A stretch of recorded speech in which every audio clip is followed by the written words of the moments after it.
Bonjour à toutes et à tous et bienvenue dans cette émission consacrée à un sujet qui passionne beaucoup de musiciens, comment vivre de sa musique en 2025. Entre streaming, concerts et nouvelles plateformes, il est parfois difficile d'y voir clair. Alors, je vous propose un tour d'horizon pratique et concret. Comment protéger vos créations, les diffuser efficacement et surtout découvrir les vraies sources de revenus des artistes. Ça y est, vous êtes installés confortablement, alors c'est parti! Avant de penser à publier vos morceaux sur Spotify ou sur YouTube, il est indispensable de protéger vos œuvres.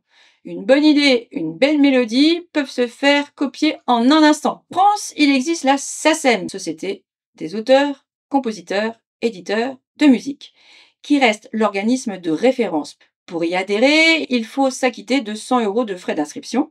C'est pour toute la vie et c'est même 70 ans après sa mort si ça n'a pas changé. Donc déposez au moins une œuvre originale accompagnée d'un enregistrement ou d'une partition. En échange, la SACEM collecte vos droits d'auteur en France et à l'international, assurant que vos créations soient équitablement rémunérées, que vous soyez auteur, compositeur, arrangeur ou les trois, ou les deux, ou qu'un seul. La répartition des revenus donc dépend de votre rôle dans la création. Depuis quelques années, la SACEM propose un service numérique Music Start. Elle sert principalement à 3 choses. Vous êtes prêts? La première. Horodater vos créations. Va enregistrer la date précise du dépôt et du contenu, que ce soit musique, paroles, fichier audio. Vous pouvez mettre tout ce que vous voulez qui concerne votre œuvre. Deuxième chose, ça va fournir une preuve d'antériorité. En cas de litige ou de plagiat, Music Start vous permet de prouver que vous êtes bien l'auteur d'une œuvre à une date donnée. 3. Ça va sécuriser votre dossier de création. Chaque dépôt génère un certificat numérique infalsifiable avec des numéros attestant la date et le fichier déposé. À l'étranger, d'autres organismes jouent le même rôle que la SACEM en fait. Donc la GEMA, j'espère que ça se prononce comme ça en Allemagne, ou la SABAM en Belgique. Si vous voulez explorer d'autres solutions, sachez qu'il est possible de déposer vos œuvres chez un notaire, de vous les renvoyer par lettre recommandée avec accusé de réception, ou encore d'utiliser des systèmes numériques basés sur la blockchain. Cette technologie va permettre de stocker des informations sécurisées et infalsifiables, ainsi donc de prouver que vous êtes bien l'auteur d'une œuvre à une date précise. En cas de contestation de votre paternité, vous disposez alors d'une preuve numérique irréfutable. En résumé, la blockchain n'est pas un substitut de la SACEM, mais bien un complément moderne et accessible pour renforcer la protection de vos œuvres. Protégez vos morceaux, vos textes. Moi, je vous conseille, vous voulez savoir ce que l'IA en pense, d'accord, vous voulez avoir d'autres versions de votre texte, ok, mais protégez votre texte avant. Enfin, moi, c'est un conseil que je vous donne. Maintenant que votre morceau est protégé, il est temps de les partager. Impossible de mettre vos morceaux sur Spotify, Deezer ou Apple Music et ou toutes les plateformes de streaming. Parce qu'en fait, ils travaillent avec des distributeurs numériques. Parmi les plus connus, on retrouve DistroKid. Alors perso, je suis sur DistroKid. DistroKid ne me finance pas pour cette vidéo. Mais c'est le plus connu, c'est celui qu'on m'a conseillé et j'avoue que j'en suis satisfaite. Je crois que je paye une trentaine d'euros par an, c'est le 2e niveau. Alors ça dépend ce que vous créez. Si vous créez qu'une œuvre par an, eh bien allez voir votre distributeur, celui qui vous conviendra le mieux. Si vous faites qu'un album par an, c'est pareil, faites attention à ça. Il y en a, alors c'est les titres, c'est annuel, c'est voilà. Par exemple, c'est D-Baby, je crois que il fait 29 $ par album, c'est des albums. Et vous avez aussi TuneCore, ou alors Le Petit Français, et surtout Vendéen, merci la Vendée, puis le 85. Wizband, faites attention aussi aux distributeurs, vérifiez bien que vous avez 100% des royalties. Il me semble que Wizband, c'est pas le cas, mais en fait, ils s'occupent de tout. Il faut bien qu'ils se rémunèrent aussi, c'est-à-dire qu'ils prennent un pourcentage sur ce que vous gagnez. Alors le problème, c'est quand vous gagnez rien, ou pas grand-chose. Si vous gagnez pas mal d'argent, ben allez-y. Pour info, depuis le février 2024, j'ai gagné 37 $. Voilà. Je fais un métier à côté, heureusement, avec un salaire fixe par mois. Merci l'Éducation nationale. Si votre budget est limité, vous pouvez aussi vous tourner vers d'autres alternatives comme SoundCloud, Bandcamp ou YouTube. Moi, j'ai les 3. Après, il faut s'en occuper, c'est toujours pareil. Pour la mise en ligne, il vous faudra un fichier audio de bonne qualité, Wave ou FLAC, et pas de MP3, parce que le MP3, C'est pas un petit objet sur lequel on écoute la musique, c'est un fichier de compression, je rappelle. On comprime forcément, des graves et des aigus. Alors aujourd'hui, c'est vrai qu'on fait des MP3 d'excellente qualité, c'est vrai, mais privilégiez quand même le FLAC, voire le Wave. La petite pochette qui va bien avec, vérifiez bien vos droits d'auteur sur l'image aussi, au format 3000 sur 3000 pixels, et puis toutes les informations de base que vous allez pouvoir évoquer par rapport à votre titre, les artistes, s'il y en a d'autres qui ont collaboré avec vous, le genre, etc., etc. Côté délai, alors attention pour les délais, vous pensez que dans la journée c'est fait? Ben non. Sur les plateformes de streaming, ça dépend. En plus, les distributeurs vous informent au fur et à mesure. Vous avez les mails qui s'accumulent pour connaître que tiens, ça y est, Spotify a mis votre musique en ligne. Donc il faut 2 à 5 jours, une journée à 3 jours pour Deezer et parfois une semaine pour Apple Music, mais ça dépend, c'est pas toujours le cas non plus. Le conseil que je vous donne, c'est d'anticiper votre sortie au moins de 15 jours avant, afin de préparer aussi vos petites communications. Voilà, mon single va sortir à telle date. Parce que si vous dites une date et qu'il n'est pas sorti, et ben voilà, il faudra recommencer la communication. La diffusion ne s'arrête pas au téléchargement. Ben non, parce qu'il faut aussi penser à la promotion. Contactez les playlists éditoriales, planifiez vos sorties régulièrement pour que les algorithmes ne perdent pas en route vos titres.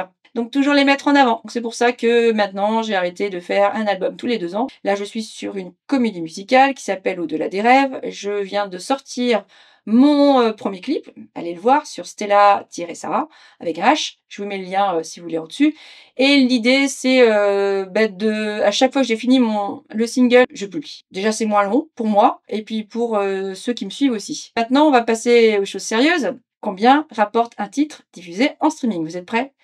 Alors vous allez voir que vous êtes loin d'imaginer le compte. Alors allez sur Qobuz parce que pour avoir 1 €, il faut 50 écoutes. Vous dites: «Oh la vache, 50 écoutes pour 1 €». Ouais, mais attendez. Tidal, c'est 83 écoutes pour 1 €. Apple Music, c'est 116 écoutes pour 1 €. Deezer Premium, c'est 156 écoutes pour 1 €. Oui, oui, oui. Alors attention, Spotify, puisqu'on en parle. C'est génial Spotify. On est diffusé dans le monde entier. Tout le monde nous écoute. Enfin, 333 écoutes pour 1 €. Et YouTube aussi Premium, 333 écoutes pour 1 €. Quand je fais le comparatif et quand j'ai eu mon relevé, je me suis dit, ouais, 37 $, cool. Je m'attendais pas non plus à avoir 1 million d'euros, hein. Mais en fait, je me suis rendu compte que c'était les publicités de YouTube qui rapportent le plus et pas du tout les droits d'auteur proprement dit. Concrètement, vous êtes prêts?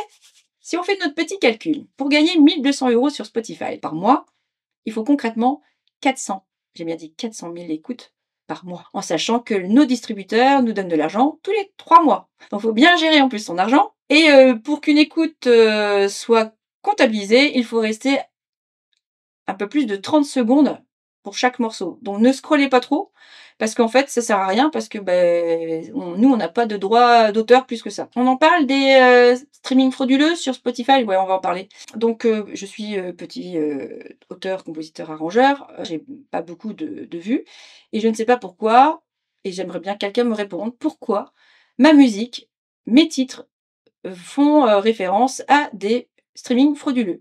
Alors au début, donc j'ai été éjectée de Spotify sans avis. Pouf!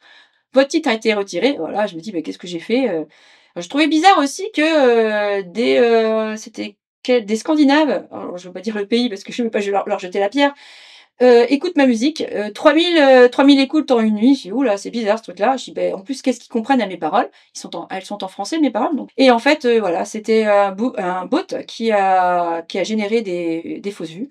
Et je ne sais pas pourquoi ils font ça, mais ça peut aller très loin. Donc, heureusement, j'ai un métier à côté, mais je pense aux artistes qui vraiment c'est leur métier. Alors il y en a qui ont vraiment pleuré parce que en fait ces streamings frauduleux, en fait, ça leur a carrément leur profil Spotify a été éjecté. Donc ça veut dire qu'il faut se refaire une identité. Par exemple, moi c'est Stella Sarah sur Spotify, et ça veut dire que si je suis renvoyée, ça veut dire que Stella Sarah n'existe plus. Il faut que je repaye 70 € à la SACEM pour avoir un autre pseudo. Oui, parce que quand il y a un pseudo, il faut que vous payiez aussi à la SACEM pour qu'il soit reconnu. Moi, je regarde tous les jours mes vues sur Spotify pour savoir s'il n'y a pas de choses louches. Et si c'est le cas, vous faites un message écrit à votre distributeur. Alors, DistroKid est en américain, donc en américain.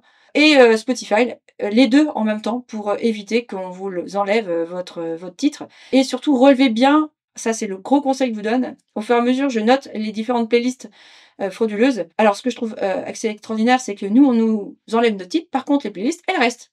Alors du coup, en réalité, 90 des artistes touchent moins de 1 000 € par an avec les streamings. Seuls 25 des musiciens professionnels dépassent les 10 000 $ annuels. C'est les statistiques, hein, c'est pas moi qui les ai inventées. Et 1 des artistes captent 80 des revenus mondiaux. Autrement dit, le streaming seul ne permet pas de vivre de sa musique, malheureusement, aujourd'hui, pour les artistes. Donc comment font-ils? Eh ben, ils font des concerts. Alors moi, je peux pas en faire parce que c'est des plugins qui font, mes morceaux, à part, mon guitariste préféré et qui joue aussi de la basse. Donc c'est la principale source de revenus, ils font des concerts et les concerts, les cachets varient suivant, ce que vous faites comme concert, si c'est des petits cafés ou des grandes scènes. Vous avez aussi les produits dérivés, donc vinyle, t-shirt, goodies. Moi, je m'en occupe pas parce que franchement, déjà ça m'intéresse pas et que, j'ai fait faire des t-shirts avec, Stella Sarah, mais c'est pour des gens qui m'ont aidé pour les remercier et j'ai pas envie de m'en occuper. Évidemment, en plus vous en procurez en grande quantité, plus vous faites de la marge et moi j'ai pas envie d'avoir 2 000 t-shirts qui traînent et prennent le moisi dans mon garage. C'est comme les CD, arrêtez avec les CD, ça marche pas. Bon bref, ça marche plus. Sinon vous avez le financement participatif qui peut être bien et puis vous avez aussi les cours particuliers ou l'enseignement, voilà, bienvenue à la maison et les formations en ligne qui peuvent aussi créer un moyen, de rémunération et surtout de revenus stables. Alors la stratégie pour réussir, moi je vous en donne mais enfin moi ça a pas fonctionné. Si vous en avez une qui fonctionne, je vous en prie, dites-la moi. Moi, j'ai pensé que ça serait essentiel d'être régulier, donc sortir un titre le plus souvent possible pour rester présent dans les algorithmes et dans l'esprit des auditeurs. Figurer dans des playlists éditoriales, par exemple sur Spotify, Deezer ou les autres, qui a un véritable tremplin de visibilité. Il faut savoir diffuser, adapter son contenu au réseau, donc dans un sens, comme ça, paysage vertical, refaire des vidéos, mais tout ça, ça prend énormément de temps. Créer aussi du lien, interagir avec ceux qui vous suivent, cultiver une vraie relation humaine. Il n'y a pas qu'une seule source de revenus, quoi. Il faut essayer de vous diversifier, ça c'est sûr, et surtout aujourd'hui. En 2025, vivre de sa musique est possible, mais cela demande bien plus que du talent. Protéger ses œuvres, choisir le bon distributeur, comprendre la réalité du streaming et surtout diversifier ses sources de revenus. Voilà la clé pour transformer peut-être sa passion en métier, je vous le souhaite. Être musicien aujourd'hui, c'est être entrepreneur, communicant, stratège. Un chemin exigeant, mais avec peut-être de la persévérance, de la créativité qui pourront peut-être vous offrir une carrière, je vous le souhaite, riche et durable. Et si ce n'est pas le cas, ne vous découragez pas. L'important, c'est de partager sa musique et de vous faire aussi plaisir parce que quand je crée, je suis bien dans ma peau. Donc c'est ce que je vous souhaite aussi. Voilà, à bientôt pour une nouvelle émission. Portez-vous bien. Ciao!